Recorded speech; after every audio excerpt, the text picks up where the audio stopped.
Apocalipse capítulo 15, versículo 1, e depois nós iremos ler o capítulo 16 para entendimento desse texto. Amém? Glória a Deus.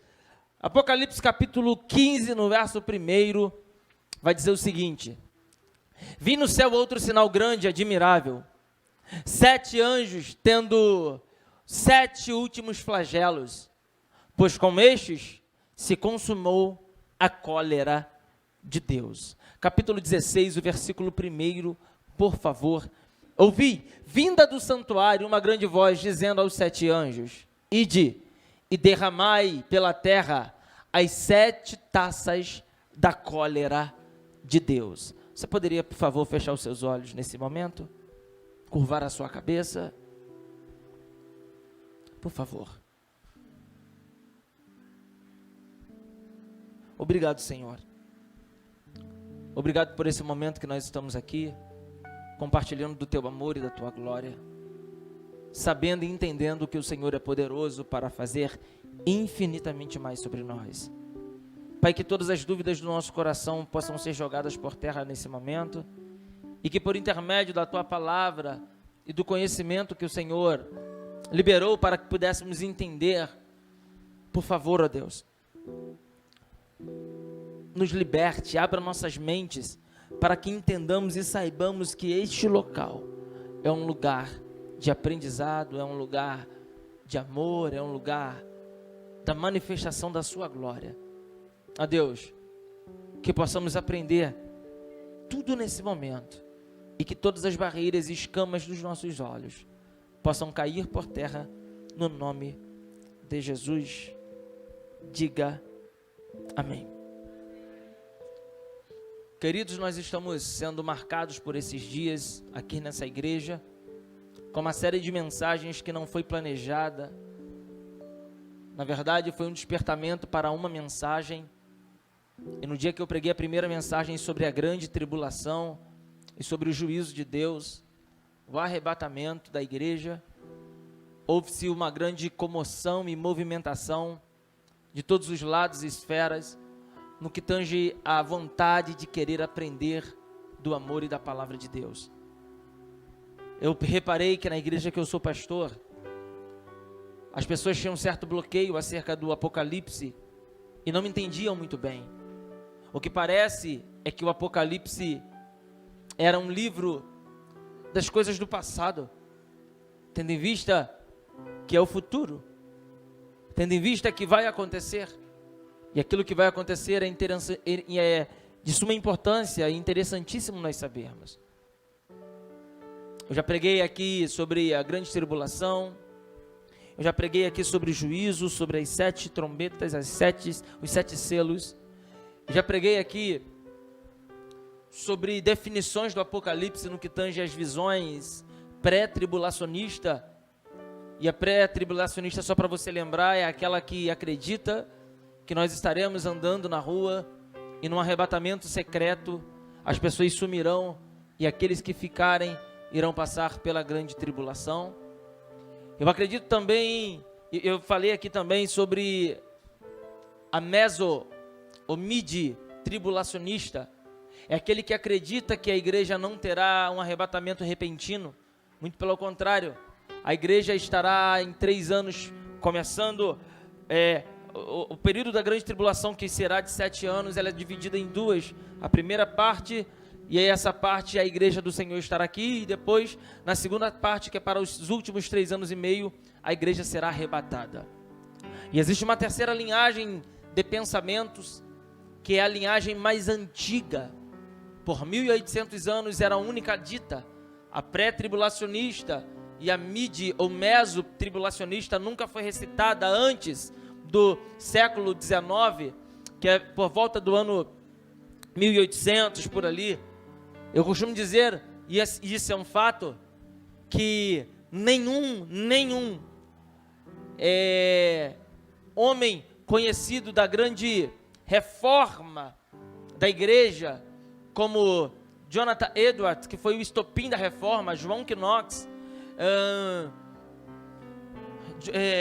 Martim Lutero, dentre outros, nenhum deles acreditavam na pré e na medo.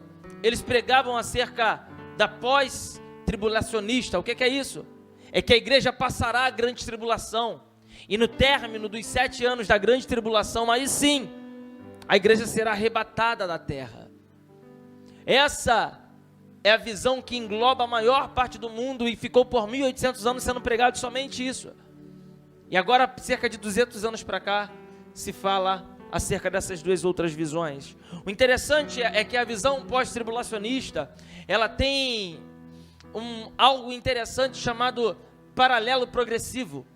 O livro do Apocalipse, ele está dentro de uma ordem, mas essa ordem não é uma ordem que se dá cronológica aos capítulos que se antecedem, ou que se sucedem, não.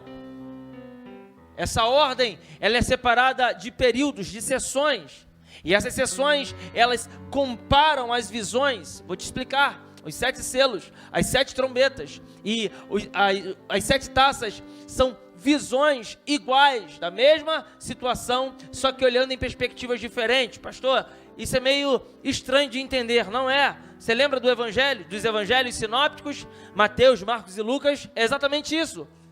São sessões paralelas de visões diferentes. O evangelho de Mateus é o evangelho de Jesus escrito por Mateus, é a visão de Mateus. O evangelho de Lucas é o evangelho de Jesus escrito por Lucas, que foi um homem que nem esteve com Jesus e ficou sabendo, e aí ele vai percorrer todo o caminho e vai relatar aquilo que falaram para ele. E a visão de Marcos esteve com Jesus. Marcos, ele olha e vê uma situação. É por isso que a gente nos evangelhos, nós vemos situações diferentes. No trecho que eu escrevi um livro, o Soma ao Some, foi o primeiro livro que eu escrevi, tem algumas divergências. Por quê? Porque na parte quando Jesus fala, aquele que não é por mim é contra mim, quando ele expulsa, uma versão vai dizer, na versão, um evangelho vai dizer que ele está expulsando o demônio de um homem lunático, e a outra versão vai dizer que ele está expulsando o demônio de um homem surdo e mudo. O texto é o mesmo, a história é a mesma, o que muda é a perspectiva de visão. Isso é muito comum. E no Apocalipse é a mesma coisa. O interessante é que o Apocalipse, ele é um livro não definido. É um livro futurista. Uma coisa é eu falar do que aconteceu ontem. Olha, ontem nós estávamos na obra, e aí eu peguei um carrinho de cimento, e o cimento estava aberto. Aí o Jojo olha e fala, o pastor pegou o cimento não estava aberto, abriu quando ele tirou do carro. Você está entendendo? Uma coisa é definir as coisas do passado, difícil é definir o que vai acontecer amanhã. Me defina. Amanhã você planejou, eu vou acordar cedo, vou para o trabalho às 8 horas, eu vou pegar o BRT lotado, vou ficar em pé, e se amanhã você conseguir sentar? Não existem definições concretas para o futuro. É por causa disso que o livro do Apocalipse é difícil de ser entendido. Mas uma coisa é muito definida no Apocalipse. Me pergunta o que, pastor? O número 7. O número 7 é repetido pelo menos 30 vezes no Apocalipse. São 7 igrejas, 7 candelabros, 7 espíritos, são 7 estrelas, são 7 anjos, 7 trombetas, 7 selos, são 7 taças que eu vou falar aqui hoje. 7 são os espíritos das igrejas. O número 7 é muito comum no livro do Apocalipse. E o número 7, você sabe que é o número das coisas completas de Deus. Deus constrói a terra, Ele cria a terra em 7 dias. 7 dias que não eram 7 dias, porque a Bíblia diz que um dia para Deus é como se fosse 1000 anos. Prova disso está em Gênesis no capítulo 1, que vai dizer, no princípio criou Deus os céus e a terra, ponto. Verso 2, e a terra era sem forma e vazia. A Bíblia diz que Deus não cria nada que não seja perfeito. Deus jamais criaria algo sem forma e vazio, não. Deus deu exatidão para tudo. E aí existe um espaçamento de tempo entre o versículo 1 e o versículo 2, aonde possivelmente estiveram os dinossauros que habitaram na terra, e não está na Bíblia, aonde possivelmente aconteceu o grande Big Bang, que reza a ciência que o mundo passou a existir de um grande estrondo que aconteceu na terra, de um meteoro que caiu. E aí eu lembro do livro, aleluia, da Bíblia de Ezequiel, quando ele diz, eu vi Satanás e a terça parte dos anjos que foi expulso do céu, e como um meteoro caiu na terra. O Big Bang aconteceu, foi quando Satanás implode na terra, e agora fica aprisionado nesse lugar. Está entre o versículo 1 e o versículo versículo 2. Deus, em toda a sua glória, Ele quer fazer coisas na terra, e Ele começa a falar para a gente. E agora, o estudo das coisas futurísticas, que é do Apocalipse, vai rezar acerca daquilo que vai acontecer. Isso causa medo, porque o que vai acontecer não é bom, mas tudo é consequência de atitudes da humanidade. Repare que nos 7 selos, nas 7 trombetas, Deus, Ele tem propósito e com exatidão, Ele vai consumir a terra, a natureza e o homem. Por quê? Porque o homem em si, ele se autodestrói quando ele começa a pecar e aceitar o pecado. Ele destrói a terra quando ele polui. Ele começa a viver por bens que ele constrói com a própria mão e acredita que de Deus ele não precisa nada. Isso é fato do capitalismo, que diz que eu sou o Deus, o dinheiro que eu tenho é o meu Deus. Eu lembro uma vez na Europa, eu comecei a pregar para um homem numa sala e conversando com um homem que era holandês e falando um português estranho, a gente começando a falar. Ele falou: não preciso de Deus, você tem Deus para Ele te dar casa, te dar carro, te dar comida, te dar saúde. Eu tenho dinheiro que paga o melhor plano de saúde, que me dá carro, que me dá casa, eu já tenho tudo. E aí eu falei para ele: mas uma coisa você tem, que o dinheiro não compra. Ele falou: o que? Saúde. Eu falei: o dinheiro pode pagar o melhor plano de saúde, mas não compra a saúde. O dinheiro pode pagar o melhor carro, mas não compra a direção da vida. O dinheiro, ele pode comprar as melhores casas, mas não constrói um lar. E tem pessoas que deixam de construir coisas espirituais, porque estão firmados e pensando nas coisas materiais. Eu não sei o que você veio ouvir aqui essa noite, ou o que você esperava ouvir. O que Deus te trouxe para entender e saber é que as coisas de Deus não se compram. As coisas de Deus se conquistam. E a conquista não se dá aos méritos próprios, muito pelo contrário. A Bíblia diz que tudo é pela graça. Graça é um favor imerecido, derramado sobre a terra. E o interessante é que na ilha de Patmos, uma ilha que fica cerca de 20 quilômetros de Éfeso, de uma cidade da Grécia, da Ásia Menor, está lá agora o discípulo que morreu com mais idade, João. É por volta dos anos 70, 80, e ele tem essa revelação do Apocalipse. E agora ele vai falar sobre todas as coisas que ele veio e nós recitamos aqui. E hoje eu quero firmar e fazer com que a nossa mente esteja fitado nas 7 taças. Então, em nome de Jesus, olhe para a pessoa mais linda, só vou fazer isso agora, e diga: 7 taças. Não, diga 7 taças. Olha para mim. As taças são a ira de Deus. Até hoje, tudo que eu falei de Apocalipse aqui, nada foi a ira de Deus. Eu falei sobre trombetas, sobre absinto, que é uma estrela que vai cair em todas as fontes das águas e tornará todas as águas, 1/3 das águas amargas. Eu falei sobre os lunares que irão cair e a 1/3 parte das estrelas cairão. Lembram disso? Eu falei que a 1/3 parte do mar terão problemas e tudo aquilo que movimenta o mar nas trombetas terão problemas. Empresas de petróleo, empresas de pesca, tudo terá problema, tudo, porque a 1/3 parte será tomada, a economia será abalada, ok? Mas ainda falei da 1/3 parte, agora eu vou falar sobre a cólera de Deus, a ira de Deus. A ira de Deus será liberada sobre a terra nas taças. E se você achou que estava difícil, os nossos cultos estavam parecendo um culto de terror, é hoje que começou, é hoje que fica pior. Amém? Eu quero ser rápido. Primeiro, vamos lá. As trombetas e as taças são paralelas, só que as trombetas dão um juízo parcial e as taças o juízo total. Vou explicar. Repare que na trombeta, e o Tiago me perguntou isso: pastor, por que a 1/3 parte? Por que a 4ª parte? Por que não tudo? Porque trombeta ainda é o prelúdio, é o começo. As taças não é mais parcial, é total. E agora quando eu começar a falar, eu botei uma imagem aí no computador, eu mandei, Cauã, no WhatsApp de vocês, eu acho que eu vou mandar aí hoje, agora. Que essa imagem, ela revela o quê? Ela revela exatamente a comparação dos 7 selos, 7 taças e dos sete, tá na multimídia aí, Cauã, bem te mandar, e do que? E das 7 taças, a comparação delas, porque quando eu comecei a falar sobre trombeta, eu comecei a falar sobre selos, se você reparar, algumas coisas eram muito parecidas, e agora sobre taça você vai entender também, por isso que a tese que mais é comprovada biblicamente é a pós-tribulacionista. Por quê? Porque ela comprova isso, que são sessões em paralelas progressivas. Repara que não é que começa leve, já começa ruim, mas elas ainda pioram. Elas começam trazendo dor e depois causam mais dor. A primeira taça, diga a primeira taça. Não, diga a primeira taça. A primeira taça, Apocalipse capítulo 16, versículo 2. Coloca no versículo 2, por gentileza. Saiu, pois, o primeiro anjo e derramou a sua taça pela terra. E aos homens portadores da marca da besta e adoradores da sua imagem sobrevieram úlceras malignas e perniciosas.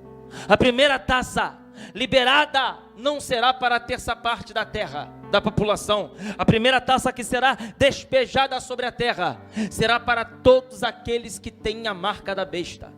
A marca da besta é a aceitação e a inclusão de um projeto do anticristo para que possamos ter viabilidade e poder de compra. Por quê? Se existe assalto é porque as pessoas acreditam que você anda com dinheiro. Se existe assalto, e a questão é, se eu consigo roubar um cartão, se eu consigo pegar um cheque, se eu consigo pegar dinheiro em espécie, mas vai chegar uma época que o dinheiro será tirado da terra, e isso tudo vai se dar, gente, isso não acontece de um dia para o outro, são estudos, e aparentemente isso vai até fazer bem, isso, exatamente, e aparentemente, em cima é selo, no meio é trombeta e embaixo é taça, e aparentemente isso vai acontecer, só que olha aqui, as pessoas queiram, olha para mim, tira a imagem, irmão, está todo mundo olhando para lá, tira. Isso, a primeira taça vai trazer à existência úlcera para todos aqueles que têm a marca da besta. Pastor, eu duvido que eu bote a marca da besta. Você duvida? Se você não tiver a marca da besta, você não vai conseguir comer. Não tem como comprar comida. Não tem como colocar gasolina no carro. Não vai ter como comprar roupa. Tem um filme que retrata mais ou menos isso, claro que numa esfera hollywoodica, se é que esse termo existe, você está me entendendo? É que o nome do filme é O Juiz, com Sylvester Stallone. Quem lembra desse filme? Que ele fala, eu sou a lei, é a frase do livro, do filme mais top. Quem já viu esse filme? Quem já viu? Cauã, procura no Google aí, filme O Juiz, com Sylvester Stallone, bota a imagem que o pessoal vai lembrar que o filme é muito conhecido, antigo. É um filme do futuro. E esse filme fala que aonde tem pessoas que estão roubando a terra. E tem uma sociedade que vive normal no futuro, com um carro que não precisa de motorista. Eles são todos poderosos, a arma da lei. Quando o cara vai cometer, o filme é tão doido que antes do cara cometer o filme, a tecnologia já descobre e impede ele, prende ele pelo crime que ele iria cometer sem cometer. É o filme. E aí tem uma parte do filme, Jorge Alexandre, é um filme, depois você pode ver, que sai do bueiro, tem um pessoal que mora debaixo da terra no bueiro, lembra? Que eles não aceitavam o sistema, e eles saem de lá e saqueiam um restaurante, depois entram de novo. Quem são esses? Vai ser mais ou menos isso. Claro que dessa forma é Hollywood, mas vai ser isso. Nós iremos viver em trincheiras. Nós não teremos o que comer. As pessoas não irão aceitar a gente. Você não vai poder mais andar no shopping center, porque para passar lá vai ter que ter identificação facial. Coloca o negócio do filme. Vai ter identificação facial. Esse filme aí, ó. Esse é o filme. Pode tirar, por favor. Por que isso vai acontecer? Sabe por quê? Porque o anticristo vai criar um sistema tão grande, mundial, ao ponto de forçar as pessoas a usar a marca da besta. E todo aquele que tiver a marca da besta, esse sim, será atingido por úlcera. Você não entende? Você pode comprar remédio, mas não pode se livrar da taça de Deus. Você pode ser atendido no barrador, mas você não vai conseguir curar a sua úlcera. Pastor, não estou entendendo. Isso é prova, sabe o quê? que o mundo, por causa do capitalismo, do interesse em poder comprar e vender, está ficando doente, está ferido, com feridas que não se tem cura, porque a ferida não é terrena, são doenças espirituais.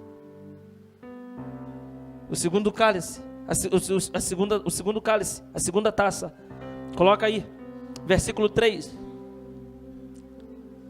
derramou o segundo a taça no mar, o segundo anjo derramou a taça no mar, e este se tornou em sangue como de morto, e morreu todo ser vivente que havia no... Quantos? Todo. Na trombeta, a terça parte é tomada. Agora, todo ser vivente. Todos. Todos. Não haverá mais embarcação. É no mar e em cima do mar. Não é que habita no mar. Quem habita no mar são peixes. É que haviam no mar. São embarcações. Cargueiros. Atlânticos. Todos serão tocados. E todos. Não é todos morrerão, ao ponto que as águas do mar, gente, o mundo é mais terra ou mais água? Mais o quê? Sangue, fala que é cheiroso ou é fedorento? Imagina como vai estar o estado do mundo. 70% da terra, nem 60% da terra é água. A água toda se tornará sangue e morte. Não terá mais um peixe, você não vai conseguir mais comer salmão, camarão, tilápia, sardinha. Tem gente que me convida para comer peixe, pastor, vem comer aqui peixe, aí me dá sardinha. Nunca mais, eu também gosto. Terceira taça, alguém está aqui ainda? Diga glória a Deus. Sumiu todo mundo. Terceira taça, versículos 4 e 7. Derramou o terceiro a sua taça nos rios e nas fontes das águas, e se tornarem em sangue. Versículo 5. Então ouvi o anjo das águas dizendo: Tu és justo, tu que és e que eras santo, pois julgaste essas coisas. Porquanto derramaram sangue de santo e de profetas, também sangue lhes tens dado a beber, são dignos disso. Vai ainda, versículo 7. Ouvi do altar que se dizia: certamente o Senhor Deus Todo-Poderoso, verdadeiro e justo são os teus juízos. Por que é isso? Repare, escute isso aqui, repare que no quarto selo, coloca a imagem dos selos, no quarto selo, vamos lá para os selos.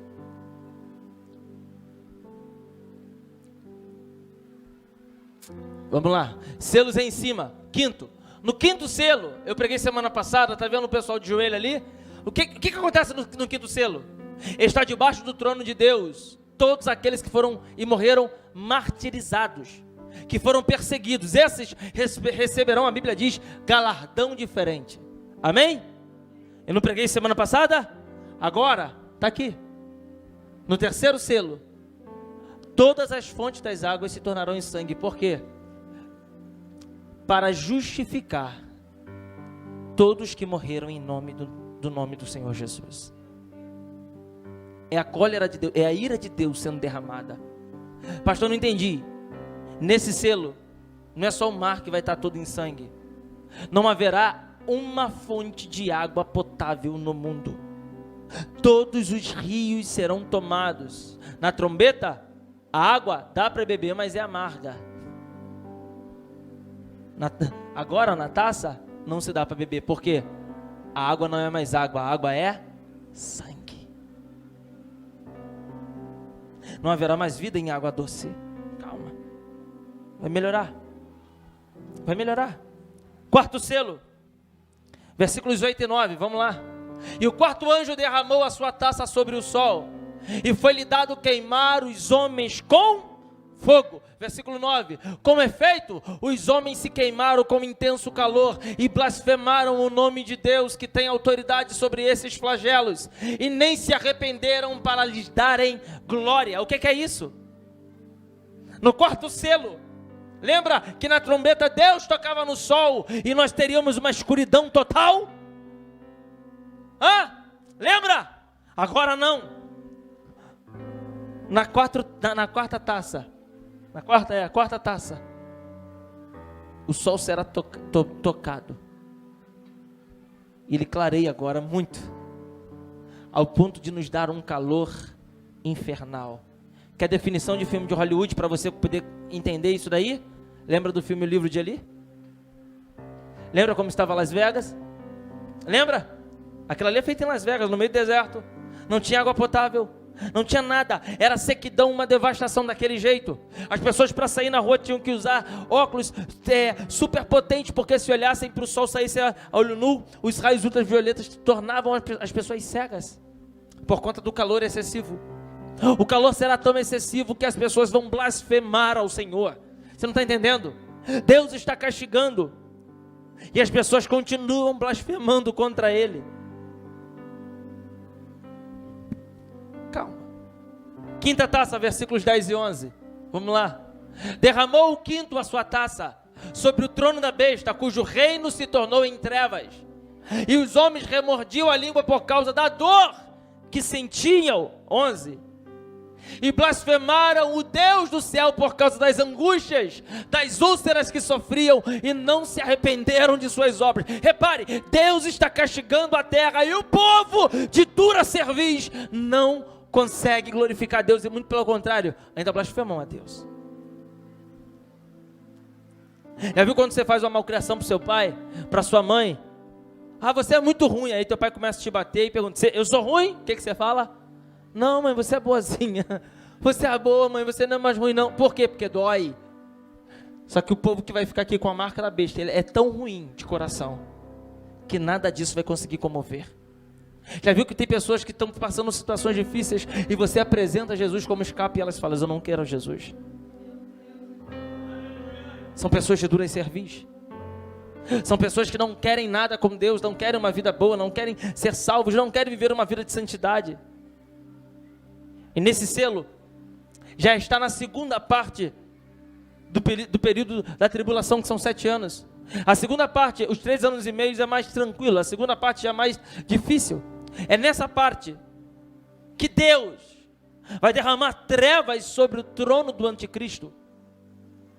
O anticristo até então ele está vindo com uma missão de paz, e enganando a toda a sociedade, a toda a população, e todo mundo acha que ele é o salvador do mundo, porque o mundo está em colapso por causa das guerras, rumores de guerras, porque até essa parte das águas estão fendidas, porque existe fome na população. E aí ele vem com um plano muito bom, e ele começa a remediar nos 3 anos e meio, e tudo está bom, tudo está legal, parece que vai melhorar, até que Deus, de forma proposital, derrama da cólera dele sobre o trono do anticristo. E quando Deus fizer isso, está no texto, e o trono dele se escurece, a máscara do anticristo cai, e as pessoas veem o quanto ele é ruim. E esse termo que as pessoas morderam a própria língua, sabe o que é isso? A dor de morder a própria língua é o arrependimento por afirmações feitas baseadas em coisas mentirosas. É aquela afirmação que você fala assim: mas me faz feliz, se me faz feliz vale a pena. É aquela afirmação que você faz assim: eu sei que ela é casada, eu sei que ele é casado, mas eu não consigo resistir ele.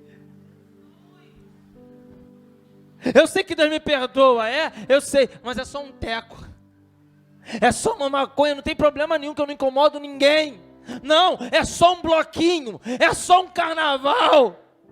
É só isso. E você tá, porque a gente também tem que viver, né, pastor? Não, eu não estou indo porque eu estou indo para acompanhar meu esposo. Mas Deus sabe que o teu coração se alegra em estar lá. Você pode falar o que quiser para mim, mas Deus sabe o que está no nosso coração. É nesse momento que as verdades baseadas em mentiras serão todas colocadas em xeque, à vista. E é nessa hora que a nossa alma vai doer. Sabe por quê? Porque estávamos baseados na mentira. E sabe qual é o mais interessante? Me pergunta, qual é, pastor? Me pergunta, qual é, pastor? Que você sabe o que é verdade e o que é mentira. Quem aceita a marca da besta vai aceitar sabendo que é a besta. Mas ele vai ter desculpas para isso. Eu preciso cuidar da minha... Eu imagino as desculpas. Eu não posso deixar minha família morrer de fome. Pastor, eu estou fazendo isso para ajudar a igreja. Que nem o irmão falou, pastor, se eu ganhar na Mega Sena, pastor, eu vou acabar com essa obra. Eu falei, aqui não. E não foi de agora, isso aqui tem muito tempo que eu falei isso. Da outra igreja. Eu falei, não, varão. Ele, não, já sei o que eu vou fazer. Com o dinheiro da Mega Sena eu não ajudo a igreja, mas eu vou ajudar de outra forma. Eu falei, dá ajuda. Mas eu não posso construir verdades baseadas em coisas mentirosas. Eu não posso construir o santo baseado naquilo que é profano. Eu não posso cultuar a Deus acreditando nas mentiras que eu estou fazendo ser verdades. Então hoje, irmão, eu não sei o que você acha, eu não sei o que você pensa, mas o que você pensa e o que você acha precisa estar alinhado com a bússola que é a palavra de Deus, porque se não estiver alinhado com a palavra de Deus, vai chegar uma hora que vai trazer um grande arrependimento para você, porque ainda dá para enganar. Aproveita! Você que não quer nada com Deus, aproveita. Dá para enganar. Dá para falar que não vem aos cultos porque está trabalhando. Dá para falar que não vem fazer a obra de Deus porque está ocupada, porque está cansada. Dá para enganar. Mas vai chegar uma hora que não vai dar mais. E aí você vai lembrar de momentos como esse, aonde Deus estava te despertando para algo, e você estava achando que eu estava jogando em direta. Não é, é Deus dizendo para você, desperta a igreja, porque o arrebatamento está aí, e nessa época não vai ter como se arrepender, está no texto, e não se arrependeram de suas obras. Sabe por que não se arrependeram? Porque já estavam totalmente dominados pelo pecado. Arrependimento existe para quem quer mudar, para quem vê possibilidade de mudança. Sabe por que não se arrependeram? Porque eles não queriam mais mudar. Eles mergulharam tão grande num poço de lamaçal que não dava mais agora para ninguém tirar de lá. Nem a ira de Deus, nem os fatos, nada poderia tirar. Então Deus hoje está te dando a oportunidade para você viver para Deus. Para você viver com Deus. Irmão, você acha que é fácil?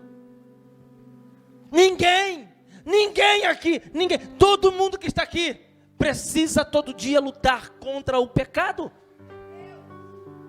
Todo dia. Não é fácil ser cristão. Se alguém falou para você, olha, vem para a igreja que tudo vai melhorar, isso é mentira, eu nunca preguei isso aqui. E toda vez que chega um pregador com uma mensagenzinha dessa, fajuta, ele acaba de pregar, eu falo, irmão, repara isso, eu aproveito bem na hora da oferta, do apelo. Quando o cara vem pregando muito, para eu não deixar ele desconcertado, eu canto um hino na hora do apelo, eu falo, se alguém falou para você, aceita Jesus que tudo melhora, isso é mentira. Aceita Jesus não melhora não, por quê? Porque a nossa melhoria não é na terra. O texto vai dizer que tem uma nova Jerusalém me esperando.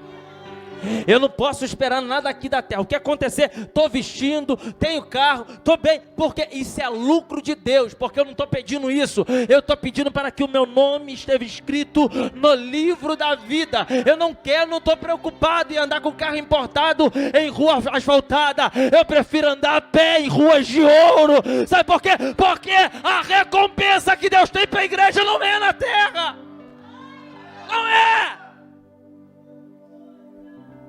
Entrou para a igreja, tudo piora. Tem gente que trabalha 10 anos, entrou para a igreja, fica desempregado.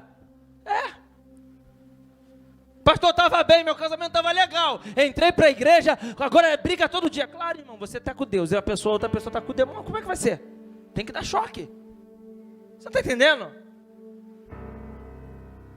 E agora o que eu faço? Desistir é a melhor coisa. Para quem é fraco. Para quem não quer nada com Deus, Para quem está acostumado a começar e desistir, casa e divorcia, começa a desistir, um dia te amo no Face, no outro dia já está bloqueado, eu não entendo essas coisas. Um dia é melhor amiga, no outro dia nem se fala mais, o que houve? Porque na igreja era assim, oi miga, é miga, né? Oi miga, né? Oi miga, é minha amiga, porque e faz histórias, e no outro dia já está bloqueado, não se fala mais, eu falo, o que houve? Cadê a amizade? Não. Sabe o que é evangelho? Evangelho diz assim, eu estou padecendo aqui. O que eu queria fazer era coisas que eu não posso, é o que Paulo fala. Mas hoje eu estou aqui, com o coração aberto e sincero para estar diante de Deus. Eu estava pensando nisso. Você sabia que todo mundo que está aqui, todo mundo que está aqui, todo mundo, existe um pecado vivo nele? Vivo. Sabe o que é vivo? Não é que ele está pecando, mas que ele já pecou, e se ele não lutar todo dia, esse pecado vence ele dos 10 mandamentos, sabia disso? Eu vou levantar essa tese, eu vou estudar bem isso, Deus me dá essa revelação. Todo mundo que está aqui, pega os 10 mandamentos, não roubarás, não furtarás, não cobiçarás a mulher do próximo, amar o Senhor teu Deus, não adorarás a outros deuses. Todo mundo que está aqui já pecou em um dos 10 mandamentos, todo mundo. Dos 7,5 bilhões de pessoas, habitantes na terra, todos já pecaram em um dos pecados dos 10 mandamentos, já. Pastor, mas meu pastor lá da igreja tal, ele é santo, ele também já pecou um dos 10, não adianta. Ou já roubou, ou já adulterou, já fornicou, já cobiçou a mulher do próximo, ou já adorou, já não adianta. Por quê? Pastor, eu tenho certeza que não. E se você tem essa certeza, por que Jesus veio então? Saiu da glória dele, sem pecado. Por quê? Porque alguém tinha que ganhar a morte. Mas para vencer a morte não podia ter pecado, porque o salário do pecado é Então alguém para ganhar a morte fala assim, você não pode me matar. Por isso que Jesus não morre. O que ele fala na cruz? Ele fala, tetelestai, que é está consumado. E depois ele fala o quê? Pai, na tua mão eu entrego o meu. Cadê morte? Cadê a morte? Não foi morte não, ele entrega o espírito na mão do Pai. É por isso que ele chega diante da morte e o texto vai dizer que ele fala, me dá a chave. Por quê? Porque sobre mim você não tem autoridade. Se a ordem natural é pecou, morte, eu não pequei, então eu tenho autoridade sobre você. Pastor, não entendi, eu estou arrepiado aqui. Deus está dizendo, em Jesus você vai começar a ter autoridade sobre aquilo que queria te matar. Alguém? Não, a morte está dizendo, nasceu mais um que eu vou matar, se não se arrepender. Jesus está dizendo, não, por quê? Porque antes que existisse eu sou. Deus está dizendo para você, eu te darei autoridade sobre aquilo que queria te matar. Pastor, o que queria me matar? É o pecado, irmão. Porque a morte não começa, não, porque quando ele fala, queria me matar, a gente pensa em afronta, em assalto, em enfermidade, não é isso não. Sabe onde começa a morte do cristão? Me pergunta onde? É na mensagem do WhatsApp. É quando você olha e pensa em roubar alguma coisa. É quando você vê a mulher do próximo e cobiça. Sabe onde começa a morte? É quando você transa com uma pessoa de forma ilegal. Escute isso aqui, antes de ser casado, nessa igreja a gente ainda prega contra sexo antes do casamento. Crente que transa antes do casamento vai para o inferno. Não tem negociação. O mundo faz isso, mas aqui nessa igreja, jovem, adolescente, que acontece isso, a gente cuida, vem cá, vamos cuidar, mas está disciplinado. E sabe por que tem que disciplinar? Porque começou a entrar em estado de putrefação, está morrendo. Você não entendeu? Pastor, eu estou fazendo, mas ninguém está sabendo. Você começou a morrer e não sabe. Você está entrando em estado de putrefação, e se a gente não cuidar, daqui a pouco você morre. E eu não sou melhor do que ninguém não. Não. Você acha que o pecado não bate na minha porta? Mas todo dia o que eu peço é, Deus, me liberta. Aqui não. Porque quando a gente aceita Jesus, o que parece eu vou virar crente de uma forma que nunca mais vou ter vontade disso, não é assim? O cara, ele bebia pra caramba, ele entra pra igreja, se liberta, ele acha que agora eu tô liberto, irmão, nunca mais eu bebo. Não bebe porque resiste. O cara que usava droga, agora eu tô liberto, não uso mais droga, mas tem dia, a cocaína fica pelo menos 5 anos no metabolismo. Sabia disso? Se a pessoa der um teco agora, daqui a 5 anos, dentro de 5 anos, o seu corpo vai pedir de novo a cocaína. Maconha são 6 meses. O cara está liberto hoje. 5 meses e 28 dias depois ele sentiu vontade de fumar maconha. Ele vai achar que é demônio, né? E tô com o demônio que eu tô com vontade de fumar maconha. Não é demônio, é teu corpo. Mas tem um versículo na Bíblia que é lindo. Que ele diz assim, ó, você vai ser super crente e aí você vai vencer todos os pecados, não é assim? Resistir. Não combate não. Só resista. Resistiu o diabo e ele, pastor, o que eu preciso fazer? Absolutamente nada, só permaneça fiel. E quando chegar, permaneça fiel. Nesse selo, é o 6º selo, o 5º selo, o trono do anticristo vai entrar em trevas.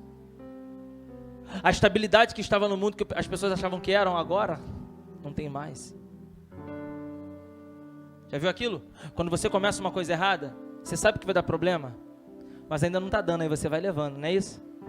Até que chega uma hora que acontece que você sabia. Tem gente que fala assim, pastor, do nada. Pastor, do nada, a mulher veio e terminou comigo. Do nada não, você sabia por que aconteceu.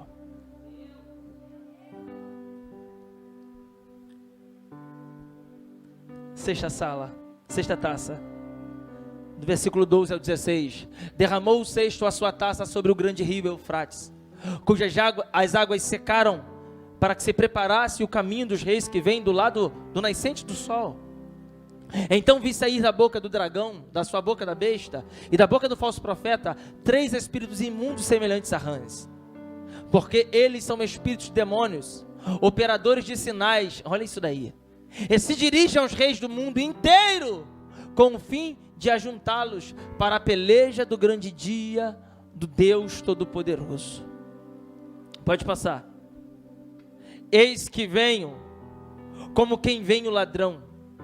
Bem-aventurado aquele que vigia e guarda as suas vestes, para que não ande nu, e não se veja a sua vergonha. Então os ajuntaram no lugar que em hebraico se chama Armagedon. Diga Armagedon. Você lembra?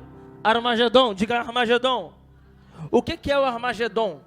O local do Armagedon, que aí é denominada a Guerra do Armagedon. Não é Armagedon aquele filme do espaço sideral. Quem já viu esse filme do espaço sideral chamado Armagedon? Não é esse.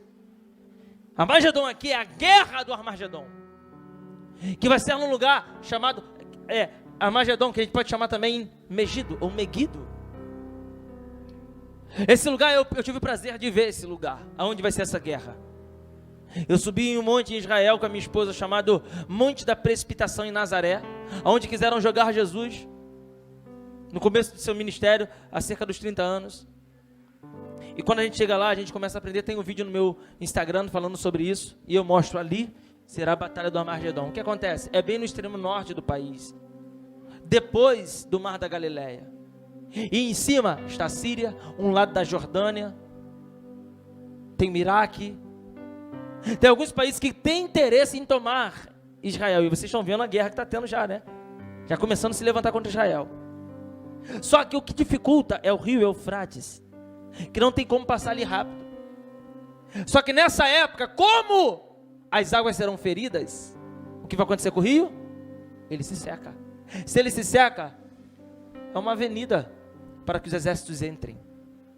E é nesse momento que todos os olhos estarão apontados para Israel, e a Bíblia se cumpre. Porque os exércitos se unirão, e algumas pessoas acharam até que foi a guerra de 6 dias, que 7 nações se uniram contra Israel, e Israel em 6 dias venceu eles, com um exército bem menor. E é nessa hora, nessa batalha do Armagedon, que o falso profeta, que o anticristo e que a besta vai sair para destruir a terra. Só nesse selo aqui eu poderia falar 2 horas sobre os 144 mil. Só nesse selo aqui eu poderia falar o dragão, cada rã, os demônios que Só que a gente não tem tempo para isso aqui. E eu quero focar nos selos. Amém? Vai acontecer uma grande guerra. Uma grande guerra. Adivinha quem vai ganhar? Adivinha quem vai ganhar? Olha para alguém e fala assim: quem é que vai ganhar? Diga, quem vai ganhar? A igreja ou o mundo todo? A igreja vai vencer o mundo, irmão. Porque na frente estará Jesus num cavalo branco. E na sua coxa é escrito Rei dos Reis, Senhor dos Senhores.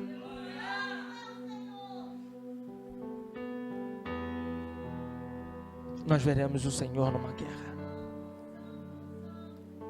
Quando todas as 6 televisões, a Rede Globo, CBN, CNN, quando os maiores meios de comunicações e internets, lives estiverem apontadas para lá para ver a guerra e a destruição de Israel, nesse momento o Cordeiro vai aparecer. Só que o Cordeiro vem como leão, o leão da tribo de Judá. E é por isso dos judeus porque eram da Judéia, que era da tribo de Judá, e hoje são judeus. É o leão da tribo de Judá. Esse leão vai guerrear sobre nós e por nós. 7º selo e último, para eu terminar, porque já são 8 horas. Capítulo 16, versículo 17. Então derramou o 7º anjo a sua taça pelo ar, e saiu grande voz do santuário do lado do trono, dizendo: feito está. Em outras palavras, consumado está. Repare que esse anjo vai falar a mesma coisa que Jesus falou na cruz, tetelestai. O termo aqui usado nesse versículo, volta lá no 17, o último ali é tetelestai. É o mesmo termo usado por Jesus na cruz, quando ele conclui, que ele está dizendo: está consumado, acabou. Então, isso, passa lá. E sobreviram relâmpagos, vozes e trovões, e ocorreu grande terremoto como nunca houve igual, desde que há gente sobre a terra. Tal foi o terremoto, forte e grande, e a grande cidade se dividiu em 3 partes, e caíram as cidades das nações.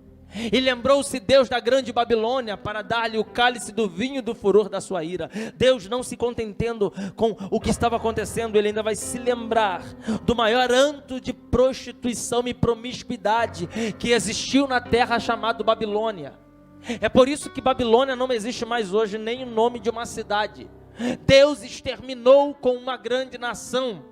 Acabou com o império babilônico. Era um império poderoso, mas foi tão promíscua. E aí se cumpre a palavra que o salário do pecado é a morte, que não existe mais nada acerca da Babilônia no mundo. E todas as ilhas fugiram, e os montes não foram achados. Todos os montes serão derrubados, e não vai ficar pedra sobre pedra. Também desabou do céu sobre os homens grande saraivada. É uma chuva como pedras que pesavam cerca de 1 talento. 1 talento é de 45 a 50 quilos. Você não está entendendo? Vai ter uma chuva na sétima taça. Imagina que cada gota pesa 50 quilos. Não vai ter casa que vai ficar em pé. Não vai ter como se esconder. Não vai ter para onde ir. Porque eu entro na caverna e os montes caíram. Eu entro no mar, tem morte no mar. Não vai ter como fugir do juízo de Deus. Calma. E por causa do flagelo da chuva de pedras, os homens blasfemaram de Deus.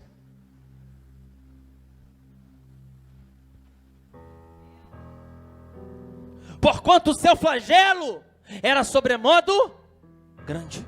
Diga assim, grande. Diga grande. Grande. A cólera do Senhor estará acesa. Por quem você vai clamar? Por Deus? Pelo anticristo? Por Jesus? Eu lembro no dia que eu sofri um acidente no estado do Espírito Santo, saindo de um culto, conversando com a Cláudia no telefone, e eu falei para Deus, para a Cláudia assim: amor, a Bruna era muito pequena, o Samuel ainda não era nascido, e a Bruna naquela semana sonhou assim: mamãe, eu sonhei que o papai caiu no buraco e ficou todo sujo de lama. E aí a Cláudia já achou que era negócio de, ó, cuidado, você vai cair, vai sujar lama, é pecado, olha aí. Eu, calma. Naquela semana, saindo de um culto, tem até um vídeo, se você botar no YouTube, Pastor Maicon Balbino Milagre, é um vídeo que uma mulher vomita câncer. Ela não vomita vômito, ela vomita câncer. Porque vômito é vômito e câncer são bolas de sangue. Ela vomita câncer, tá lá no vídeo, no YouTube. Aí por causa desse vídeo, nesse dia, saí do culto, Jesus salvou um monte de gente, batizou 7 com o Espírito Santo. Eu estou entrando na rodovia do Contorno, é uma rodovia, um trecho da BR-101 que liga Cariacica a Vitória. É a rodovia do Contorno, porque ela contorna a cidade, mais conhecida como Estrada da Morte, no estado do Espírito Santo. Eu estou lá, Leonardo, e quando eu estou lá, escuta isso. Eu falei para ela: Cláudia, eu vou desligar o telefone porque essa rodovia é muito perigosa. Eu desliguei. Eu estou andando, quando eu vou entrar na rua, que eu tinha que entrar, que eu entrava todas as vezes, um caminhão desgovernado a 90 km por hora bateu na traseira do meu carro. O meu carro rodou, virou na contramão, por sorte não vinha uma outra carreta, porque era uma descida assim e subia. Então, quem estava vindo daqui descia, quem estava vindo de lá descia. E bem lá embaixo, quando eu entro na rua, que tinha uma cidade chamada Nova Rosa da Penha, ali, quando eu virei, um caminhão bateu na minha traseira, eu capotei, eu rodei e estava em obra, tinha um buraco. Se meu carro vai para cá, era uma ribanceira de cerca de 30 metros, era um precipício, e aí eu morreria na hora.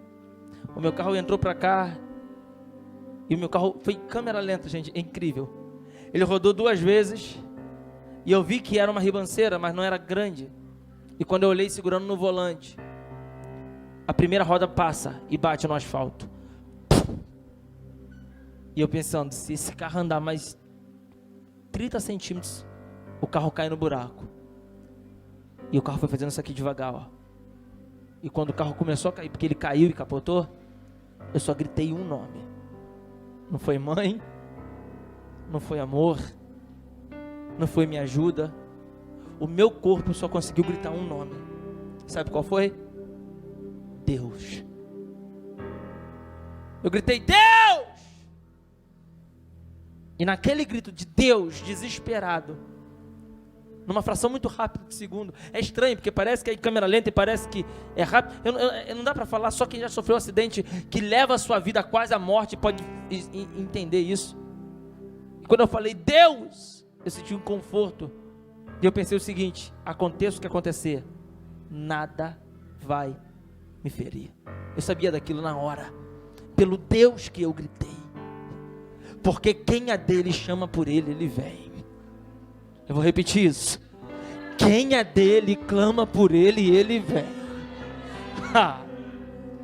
E quando eu gritei Deus, eu sabia que não ia acontecer nada. Pablo, meu carro caiu, capotou 2 vezes, e eu saí do carro sem nenhum arranhão, nada. O carro deu PT na hora, eu tenho fotos, deu PT na hora, acabou tudo, mas eu não sofri nada.